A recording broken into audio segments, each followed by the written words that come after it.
Police દ્વારા મહિલાઓ દ્વારા રમાતા જુગાર પર રેડ કરી જુગાર રમતી મહિલાઓને ઝડપી પાડી કાયદેસરની કાર્યવાહી કરી છે। સુરતના સરથાણામાં આવેલ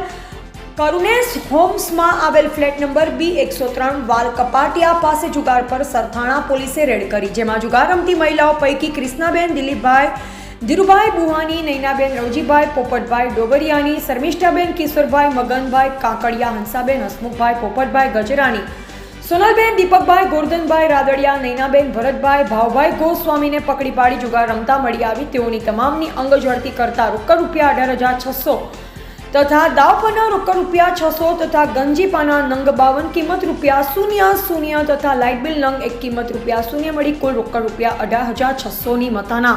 મુદ્દામાલ સરથાણા પોલીસ દ્વારા કબજે કરી આગળની વધુ તપાસ હાથ ધરી છે।